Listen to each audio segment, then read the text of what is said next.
Like I said, it's been a divine morning here, and we will now get started with our first panel discussion, A Rose by Any Other Name, Translating Verse. And I'd like to welcome our panelists, Arunava Sinha, Huma Mirza, Manu Dash, Ranjit Hoskote, and Mani Rao. And to moderate this session, I'd like to please join me in welcoming Sampurna Chattarji. Can we have a huge round of applause for our panelists as they join us on stage?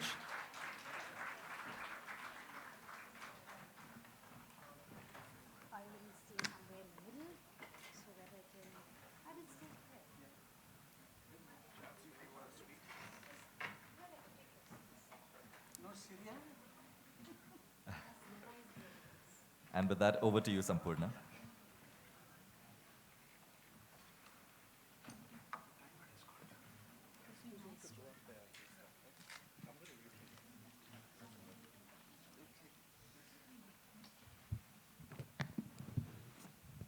Perhaps you won't be able to see me, though I'm standing on tiptoe, but I hope you can hear me. Welcome to the first panel discussion, rather an honor, if I may say so. Professional and personal delight in welcoming old friends and new to this discussion. Because of the draconian constraints of time which we intend to follow, each of the panelists have 8 minutes at their disposal. And what I had suggested they might like to do is think about the ways in which translation may have pushed each one of them to the edges of their resources. And they are very resourceful translators. This is also my own curiosity in trying to understand the practice of my colleagues in this perilous field. We do what we do out of love, but we do it with rigor and discipline. And I think as you listen to each of our panelists, we have 5 languages amongst us. We have English, we have Urdu, we have Sanskrit, we have Bangla, and we have Oriya. And you will, of course, see the nature of, almost the polyphonic nature of the world that we inhabit as translators, and some of us as poets as well. I will hand over to them. My role in this will be minimal. And I would now like to invite Mani Rao to talk to us about her journey translating the Gita.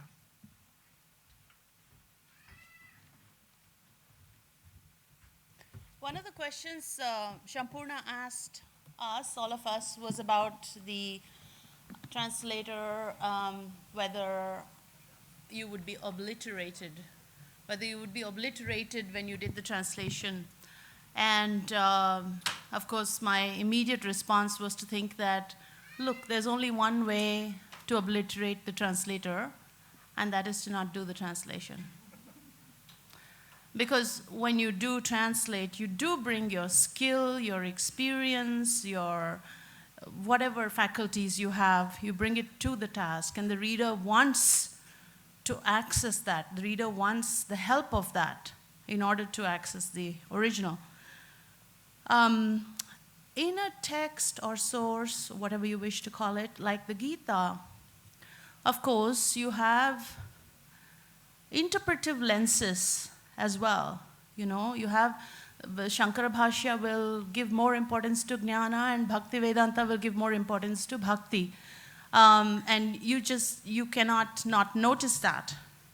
But at the same time, a lot of words, you have to make interpretive decisions frequently. For example, a simple word like papa, papam, whether you call it sin or whether you call it error, is a complete difference of position and response to that.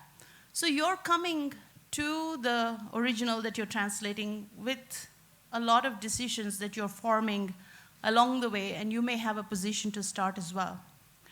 But there is actually one part of the process where I think that there is not exactly obliteration, but a kind of obliteration, and that is a process of listening. When you read, it's actually a process of reading, because the first thing the translator does is read the original. And in that process of reading, you're listening You're listening attentively, trying to catch whatever you can, and trying to look into the words, absorbing it. So I'm going to illustrate some of my points with a few examples. For example, 2.11, Ashocyan anvashocastvam pragnavadanscha bhashase, gatasun agatasunscha nanushocanti panditaha. Now, pragnavadanscha bhashase, you speak wise words. A lot of translations actually do say exactly that. You speak wise words. Technically, that's what those words say. But is that what Krishna is saying? Is he saying, oh, applause, you speak such wise words? He's actually saying, Pragnavadamscha bhashase. He's laughing, he's mocking, he's saying, these aren't wise words. Because life and death pass. So he's saying, suggesting the opposite, right? So the way to hear that shloka, I think, would be to really listen to it, not just the words, but to the tone as well.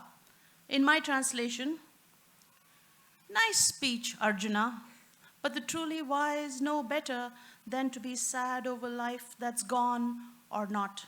Life and death pass. Another important example of listening and not listening is in that entire section from 2.11 actually all the way till 2.30, the second chapter until the 30th shloka, is, we all talk about how that's about the nature of the Atman. Many translations that you see will put the word soul, whether it's soul or self with a capital S or within brackets, or no matter how you write it, right? But in the Sanskrit, actually, what is it? It's dehino yasmin yatha asmin yatha dehe.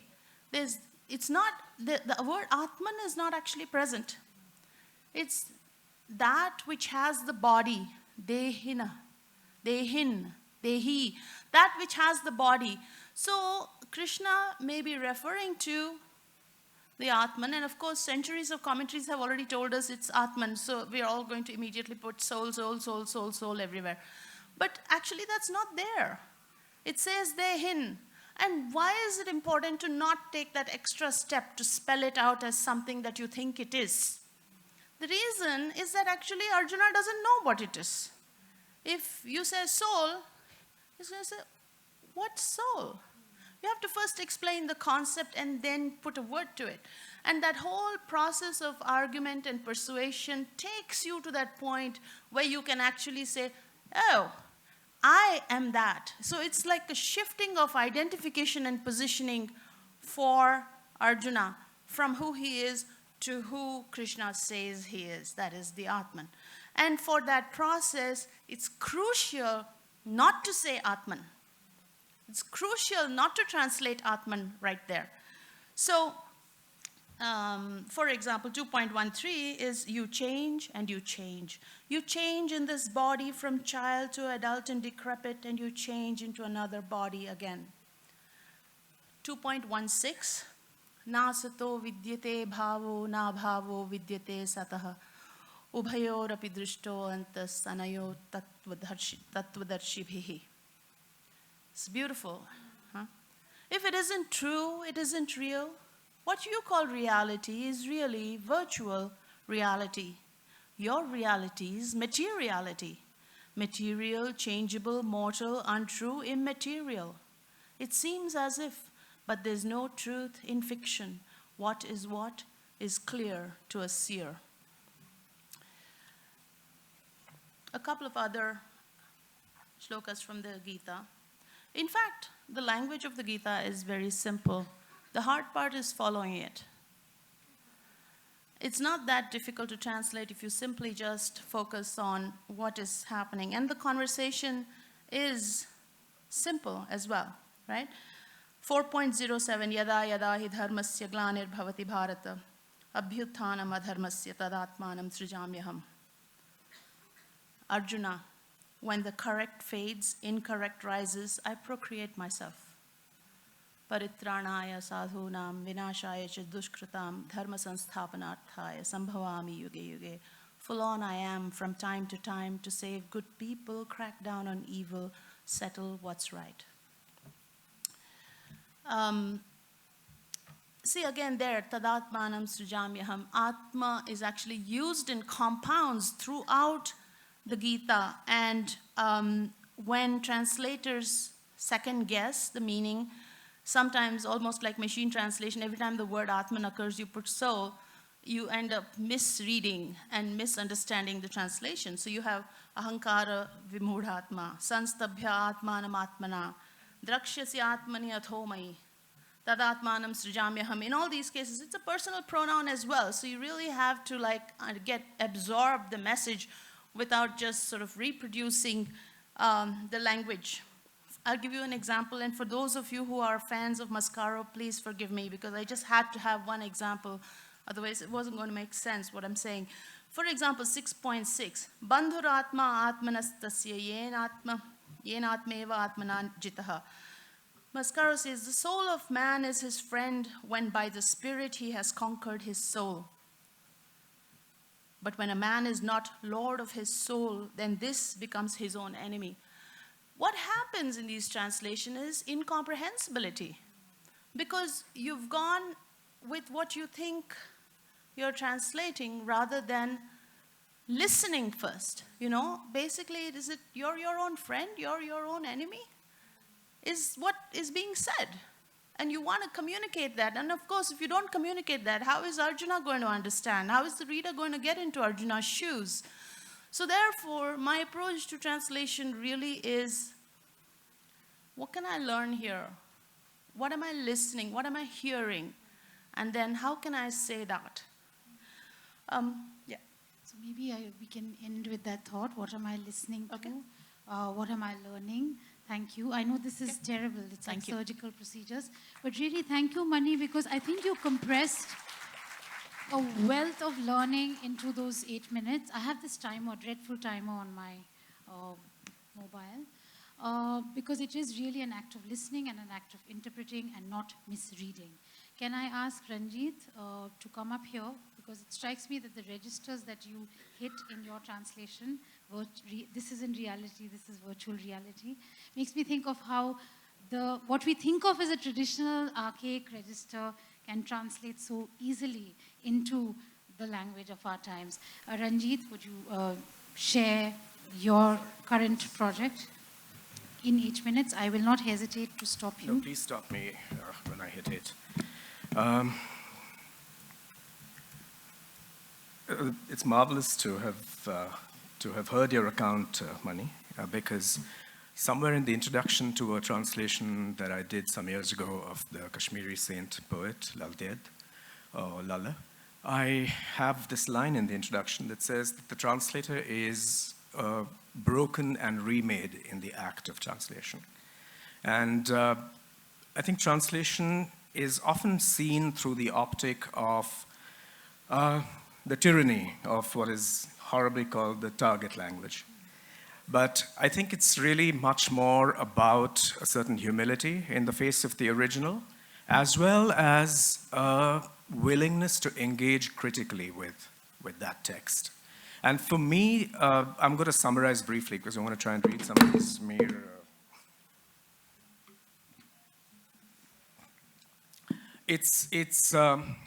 It's compelling to me, to my imagination, to think that whenever certain texts were written, they were contemporary to that time horizon.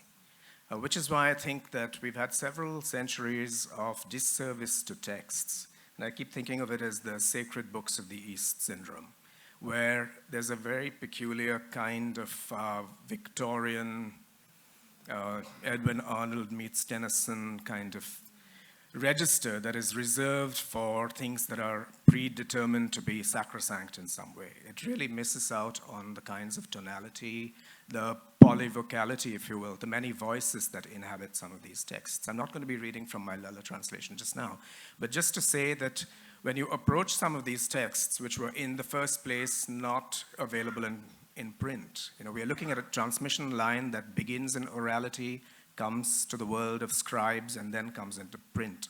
The tragedy with print is that it creates the illusion of a singular, consistent voice. And the further back you go into oral tradition, you find that actually there might have been many voices. Certainly in a corpus like that of Lal Ded, it is what I've described in the book as a contributory lineage of voices that added to the corpus of Lala, writing, composing under the saint's signature. So you have the voices of centuries and generations of anonymous contributors there. They might have been men or women, scribes or peasants, Hindus and Muslims, or people inhabiting an amorphous religious identity which drew on various sources. So as a translator, you are responsible both to the text and to its multiple contexts, and to the fact that you're now bringing it into a language where it needs to make current sense. So summarizing briefly and schematically even. What I'm going to present now is really a few verses or shares from the great and voluminous divan of the 18th century Urdu poet Mir Taqi Mir. And maybe later I'll talk about how I arrived at Mir through a detour via Ghalib, but I'll save that for later. Why I respond strongly to the work of Mir is because his times were as turbulent, more turbulent than our own. And he, again, although it's a single individual, from one ghazal to the next, one nazm to the next, there are dramatic linguistic experiments that he undertakes. We're also looking at a language, and for me this is an important cultural and political project. We're looking at a language that in recent decades, some people have sought to compartmentalize and give it an ethnic and a religious coloring that it in fact didn't have. This is also attended by grave misunderstandings. I've had many discussions and sometimes acrimonious debates with people who appear to think that Urdu and Hindi and Hindustani are all very different things. I mean, I would far prefer to see this as a linguistic continuum with the different kinds of options available. And to me, and then there's a history which we might go into later, why these binaries get produced. But when you go back to Mir, for instance, there is a Persianate element in his work. You can see when he's dealing with Braj. You can see where the Avadi comes in. There are different kinds of linguistic registers that he's sometimes playing with. And it's an active imagination that delights in these sources. It's not a singular kind of verse. Okay. Also, I've increasingly come to the view that it might be really close to impossible to translate a ghazal in its entirety, at least partly because it emerges from oral culture and depends on a very particular give and take of offering and anticipation with the audience. And the printed page actually takes away from that. But I'll leave these eccentric opinions to later. I'm just going to read shares now. I hate that word couplet, but they are two-line verses from various of Mir's ghazals. Dil ki virani ka kya mazkur hai, ye nagar sau martaba loota gaya. Of the heart's ruination, what report? This city's been looted 100 times over. धूप में जलती हैं गुर्बत वतनों की लाशें, तेरे कूचे में मगर साया ए दीवार न था. The sun burns up the corpses of those driven from their homeland. Your lane did not offer them even the shadow of a wall. Partly also to make the point that the corpus of Urdu poetry is vast and varied, and it really isn't all, roses and bulbuls and whatever other absurd cliches have accreted around this corpus. There's also an incredible and vigorous political imagination at work here. Kar khauf kalak khasp ki jo surkh hai aankhein, jalte hain taro khushk bhi miskeen ke ghazab mein. Don't ignore those who huddle around fires, their eyes red. Both wet and dry will be charred by the rage of the oppressed. हम भी इस शहर में उन लोगों से हैं खाने खराब, मीर घर बार जिनों के राह सैलाब में हैं. I too am one of those people in this city whose homes have been trashed, Mir, whose everything lies in the flood's path. And here and there, you'll see this in various of the forms. You'll see that there's a robust vernacular that plays against a more courtly Persianate register. Alam kisu hakim ka bandha tilism hai, kuch ho to etbar bhi ho, kainat ka. The world's a spell cast by some mage. If there was a there, we'd believe in creation. Kiski masjid, kaise mehkhane, kahan ke sheikh o shab, ek gardish mein tere chashme siyah ki, sab kharab. Whose mosque? What kind of bar? What wise old guy and dude? One round of your black eyes and they're all lying there, wasted. आंखों में अपनी रात को खूनाब था, सो था, जी दिल के इज़्तिराब से बेताब था, सो था. My eyes ran blood last night, they did, but hey, no big deal. I'm all shook up from the heart's mad beat, but hey, no big deal. Am I done? Yeah. The wonderful news is that you can read these on Twitter. Actually, I'm on the last one. Yeah, read the last. Read the last. क्या जानूं लोग कहते हैं किसको सुरूर ए कल्ब आया नहीं ये लफ्ज़ तो हिंदी ज़ुबान के बीच. How would I know what folks call the heart's pleasance? That fancy word hasn't made its way into Hindi yet. Well done. Thank you. Thank you, Ranjit. Apologies for the violence. This is the horrible occupational hazard of being a moderator. It's on Twitter. All of this is on Twitter. We're going to talk about that in the last 10 minutes, and you can follow these. More of them as we go along.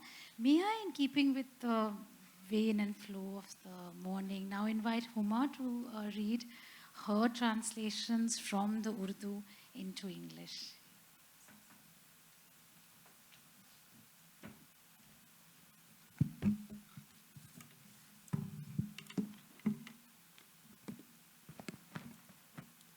So, adab and good afternoon. I'll focus upon one of my favorite nazms of Ibn Insha, Chand Ke Tamannai. It's a very slow, soft, nostalgic, non-structured kind of verse, and it's pure art for art's sake, no agenda, no destination.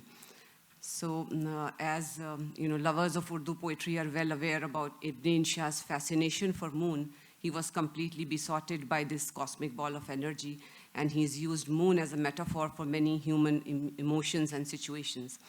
So this Nazm, Chand Ke Tamannai, appeared first as it was the first Nazm in his first anthology, published in 1955, titled Chand Nagar. And he took us into those alleys when, much before the first men landed on moon, and much, much before Michael Jackson mastered his iconic moonwalk. So this is one of his moon moments. So I'll just read the Nazm because it's quite long, so I don't think we will have much time to. It has that piercing, lugging voice, which I tried to capture in the translation as close to the original as I could.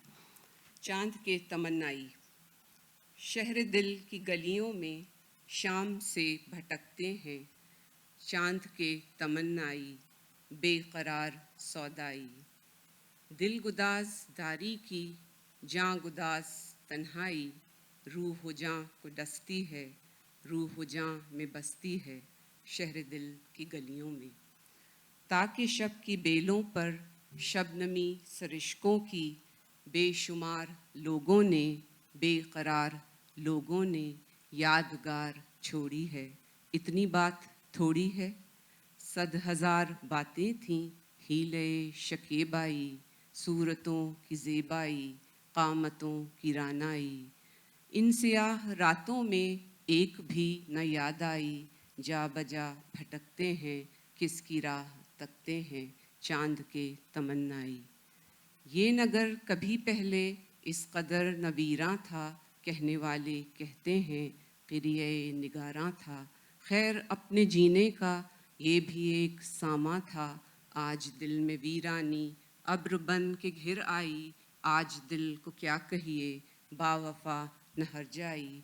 फिर भी लोग दीवाने आ गए हैं समझाने, अपनी वहशत दिल के बुन लिए हैं अफसाने. खुश ख्याल दुनिया ने शहर दिल की गलियों में। गर्मियाँ तो जाती हैं, वो रुतें भी आती हैं, जब मलूल रातों में दोस्तों की बातों में जी न चैन पाएगा और ऊब जाएगा, आहटों से गूंजेगी शहर दिल की पिन्हाई, और चांद रातों में चांदनी की शैदाई, हर बहाने निकलेंगे आजमाने निकलेंगे, आरज़ू की गीराई ढूंढने को रुसवाई। सर्द सर्द रातों को जर्द चांद बख्शेगा, बेहिसाब तन्हाई बेहिजाब तन्हाई, शहर दिल की गलियों में शाम से भटकते हैं चांद के तमन्नाई। I'll read out the translation now. Desirous of the moon. In the alleys of the heart, they wander as the days depart. Those yearning for the moon, they never attune, forever croon. Darkness embedding heart, loneliness breaking apart, stinging the spirit at its core, inhabiting it like never before in the alleys of the heart. On the creepers of this night, hanged as memories of plight, the dewdrops of tears rolled, of souls who can't be cajoled. But that's just not quite. There were 100,000 talks of her beauty, the poised way she walks, of pretense to be able to bear, of fortitude and not to share. In that dreadful lonely walk, not one memory I could stalk, willfully almost they get lost, hearts embossed, eyes exhaust, those yearning for the moon. This city now forlorn, to this extent so lovelorn, some admirers even bestowed, it was once the beloved's abode. Anyways, it was a balm for my life, away from all stress and strife.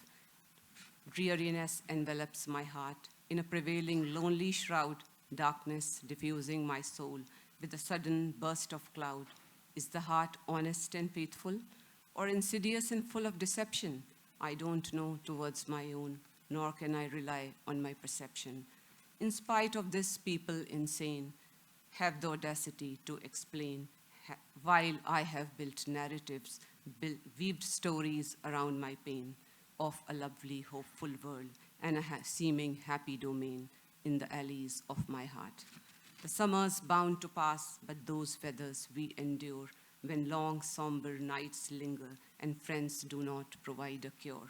The heart will get dejected. There's nothing that will ensure the stretched tedium and fatigue and overall boredom so obscure. Only the footsteps reverberate in the expanse of heart demure. And on moonlit nights, lovers of luminescence bright will find excuse to wonder, to find proof and ponder the depth of desire that acute, oblivious to any blatant disrepute. To such nights, wintry and cold, yellow moon, bright and gold, will impart loneliness manifold, unveiled solitude, not to be consoled. In the alleys of the heart, in the alleys of the heart, they wander as the days depart. Thank you. Thank you, Huma, for that. And we hope to talk a little bit about your the translation of your father's work in the last 10 minutes. May I, in keeping with the Urdu strand that we've been following, now ask Manu Dash to come to the podium, because this is the one example we have on our panel of the reverse journey, not into English, but into Odia. So Manu, if you could talk briefly about your experience of translating Gulzar and maybe share a couple of examples. Thank you. Thank you, Sampurna. I was just thinking that what is a best translated script? It is just like a daughter-in-law who steals the heart of parents-in-law, all the members in the house. The original taste is just like daughter. She travels to an unknown home, where she steals and is appreciated by the whole family. There lies her success and peace. Every good translation, to me, if it is appreciated by the people of the target language people. And I'm happy that it has been appreciated in Odia while translating to Guljar Saab. The basic purpose of any translation is that to fall in love with that original text. And I don't think that anybody is here who does not fall in love with Guljar Saab's writings. So, but I am no Urdu scholar. I got it translated from English, which was originally published by Pavan Verma. Then I consulted many Urdu scholars when I wanted to get some meanings of any translation. It was years back. It was quite success. Now, since Huma was talking about the moon, I will start my poem in Odia from Madhu Chandrika, Honeymoon.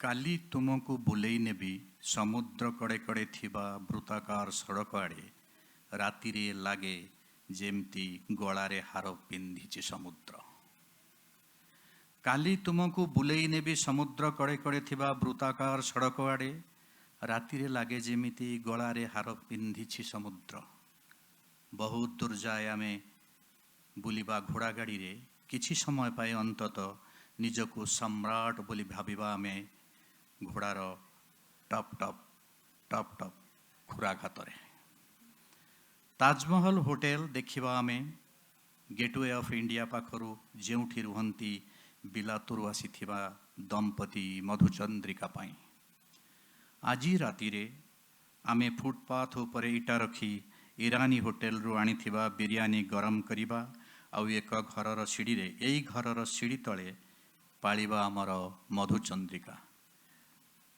Is there any Odia person here? The person who clapped. Okay, let me tell you, this honeymoon is to footpath dwellers. They wanted to celebrate their honeymoon in footpath of Mumbai in front of Taj Mahal Hotel. And how they are imagining to celebrate their honeymoon is the essence of this poem. Beehives, Mahupena. एमिति लढ़िली सारा राति सते जेमिति मोर शत्रु CA एमिति लढ़िली सारा राति सते जेमिति मोर शत्रु सीए अग्नि शिखारे जळेइली पुणी केबे विद्ध कली तीर सारा देहरे देखिली नखर रामपुड़ा दाग आउ छाती रे थिला दांत कामुड़ार चिन्ह मोर एमिति लढ़िली सारा राति सते जेमिति मोर शत्रु सीए सकाळे शुणा जाऊ नथिला घरे गुणु गुणु स्वर तार पिला मानकु घेरी बसी थिला सीए ममतारे जड़सड़ महुफेणाटीए है. Thank you. The third poem is from my collection that is called Jhipi Jhipi Barsha. It is Jhadi in Urdu and drizzling, you tell in English. Jhipi Jhipi Barsha. बंद काचर बाहर को देख छातर आगकू सबुज वृक्ष गहल शाखा प्रशाखा और फूलों को केमिति नीरवरे वर्षा चली अविराम अनेक स्वर अनेक लोक और अनेक गहली भितरे भावनार निभृत कोणरे आउ एक इलाकारे मु भावुची वर्षा भली तुमे झरी जाउछ चुपचाप चुपचाप.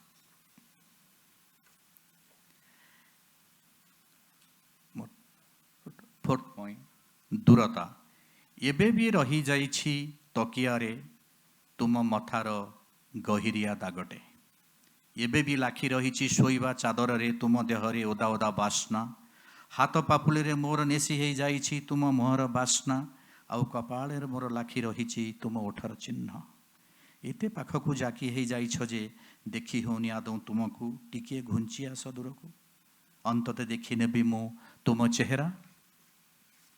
My last poem, Swimming Pool. Swimming pool का तो उड़िया हमको भी पता नहीं है। काली राति रे भीषण गरम आखि खोलीगला पर अचानक मने हेउथिला स्विमिंग पूल रो ठंडा पानी रे अंतत थरे डुब मारी आसीबाकू। काली राति रे भीषण गरम आखि खोलिला परे अचानक मने हेउथिला स्विमिंग पूल रो ठंडा पानी रे अंतत थरे डुब मारी आसीबाकू।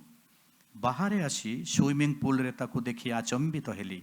जाने ना केबेठू न पचारी मते स्विमिंग पूल रे मोर जन्नटी आसी जाइथिला, पड़ी रहिथिला आखि बंद करी आउ पहरुथिला।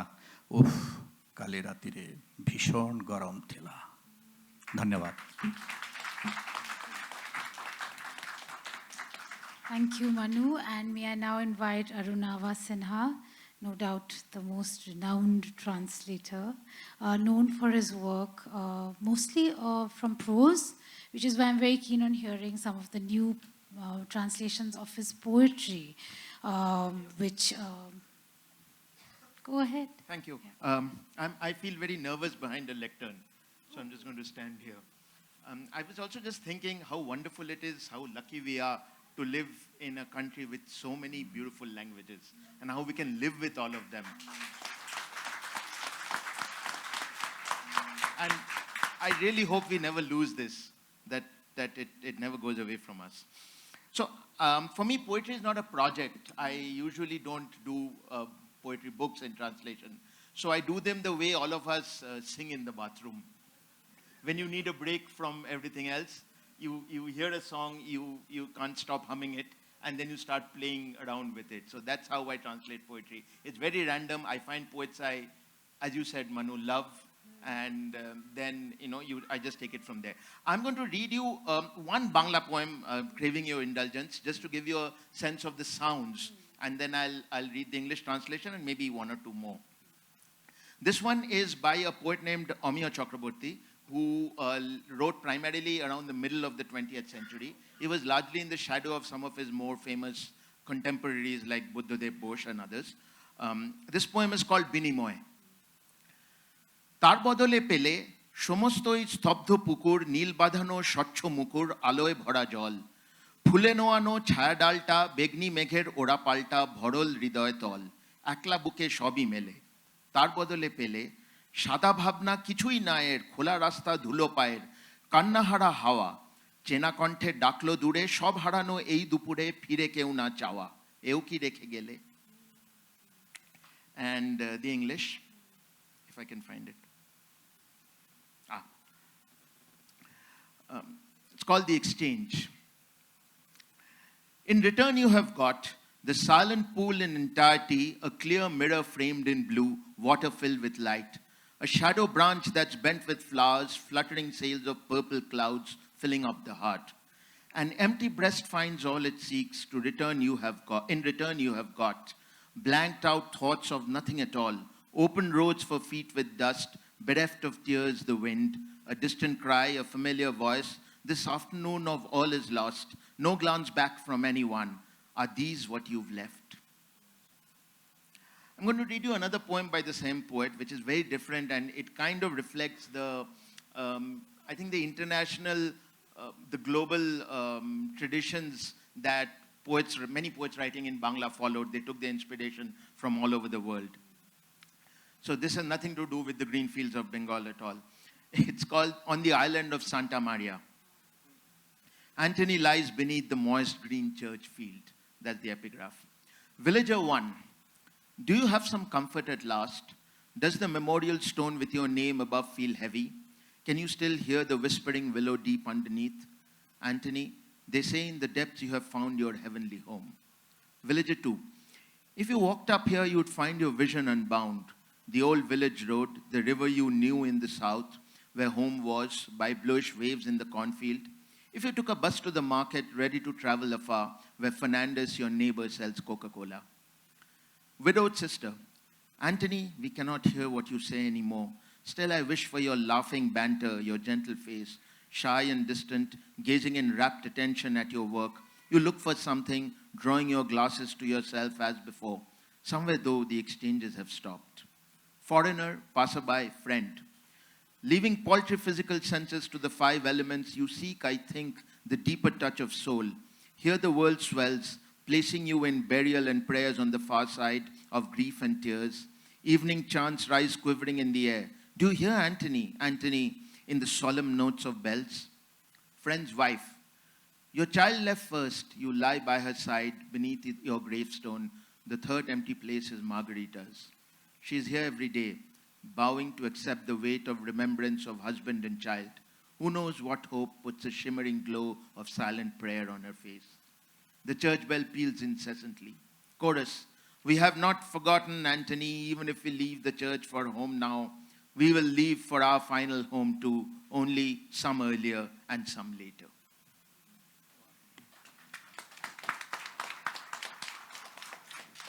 And I'll read one more poem by a poet named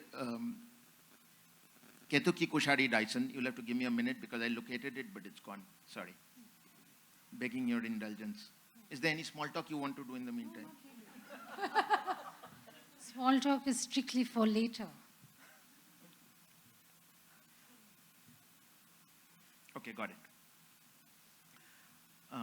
This is by a poet named Ketuki Kushari Dyson. She lives in the UK and she's notoriously difficult about anyone translating her work. When I sought permission, she said, wait till I'm dead because I will make your life miserable. Yes, yes. So I snuck in a translation anyway. She's not on Facebook, so she doesn't know it's there. Very well, if that's what you want, I'll pluck nettles with my bare hands and make nettle tea for you. Even if they sting, I won't rub crushed dock leaves on them. But on one condition. You'll have to stand nearby as witness to the fact that I'm not using gloves. Can you shoot a video as documentation? I'm telling you right now, I can't do it before the evening because first, I must cook dinner. After plucking nettles, I won't be able to work anymore. My hands will sting. Alternatively, you could buy fish and chips from your shop or whatever you prefer. Serve yourselves dinner that night. There'll be no need to set a place for me. When doing the dishes, don't any of you forget to put on the rubber gloves, or else the boiling water and strong detergent will make your hands sting too. One small request. Please put on Elgar's Symphony No. 1 on the record player. Let the glass doors to the veranda be ajar. While all of you eat, I will sit outside and let my naked, lonely hands be bandaged gently by starlight as I listen to the notes of the music and make light of their burden. Like a row of experienced Sherpas and with controlled footsteps, climb the mountain slowly. Thank you. Thank you. Thank you, that was remarkable. And we have this extraordinarily generous 3 minutes and 23 seconds left for our conversation. Very quickly, if there's anything that you wanted to say before I cut you off so rudely, I wanted to ask you, Mani, about the difference between translating the Gita and the Kalidas. If you can quickly say one thing about your approach. You don't want to do that. Anybody else wants to jump in? Huma, do you want to talk a little bit about the tome that you have in your lap? Maybe show it to the audience. So besides the general, looking at the level of language, range of metaphors and allusions, what person that poet wants to work in, is it I, me, you, they, the distance from neutrality, if the poet or the prose writer is trying to maintain from his work, is he passionate or partisan, or if he's trying to be too objective. Besides all these things, and besides how the entire thing, especially in the case of poetry, how the entire thing is set into a rhyming pattern, the tone of the poem. And so these are the things, basic things I look into, but general, the most important thing is the beneath the sound of words and themes and emotions and all those things, there is this invisible machinery which is called the effect, which, the voice of the poet, and which he is trying to convey to the reader through his ears, but basically the message he's receiving, the reader is receiving, is through his eyes. So that effect is basically the voice of the poet. So what in my translation, I try to look at that voice and try to at least tune into that voice as much as I can. So that's all I can say I think about this it. idea of tuning in is something that is common to a lot of us here. And Ranjit, because you were talking about how you're using Twitter as almost a, it's very unusual to think of translators putting stuff on Twitter and considering it. Would you say very quickly how that started? Facebook. Facebook, a lot of people are doing it, but on Twitter, because I know you're also a bit of a purist in various ways. So the way in which you've been putting image and text together on Twitter, quickly, if you could just touch upon it, maybe people can follow it up later. I use Twitter as a platform for serious discussion, and I think apart from the odd troll, it's been a blessing to have tapped into a community of people with common interests.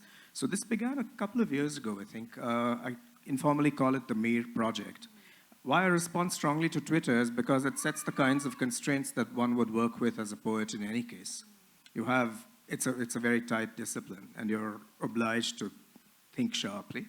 And it worked very well for me to have these shares. So the format is really the share in the original, Roman with diacritics, my translation, and then a painting from the Mughal ateliers or the Deccan or from the Safavid world. It's just a way of opening people up also to the fact that these verses came from a world where sharp professional distinctions were not made between the arts. And that it comes from a world of synesthesia, of different kinds of aesthetic impulses that were imparted to you as a recipient. But also, as I said earlier, that these poems have a robust political life. I think that's a very good note to end on, because I think it chimes in with a lot of what we feel. May this robustness and political comment, may the multiplicity of languages that we can access, may the freedom with which we can speak our minds stay on and live true, and may the task of translators be appreciated. Every translator's book is available at the bookstore. Take a moment to go there, find the book, buy it, get it autographed. Years later, you may make a small fortune on it. Last image to leave you with, when people talk of essence of translation, Ranjit Hoskote, when we were having our pre-panel email discussion, shared an image. He said, this is what I feel answers the question we are often asked about getting the essence of the original poem. If I may have the image on screen, please. Is it already on screen? It's on screen? Oh, right, it's on screen. So there you have your answer to the question we are often asked. It's all there. Make your own, draw your own conclusions, and have a lovely day. Thank you very much. Thank you, Sampurna, for steering us.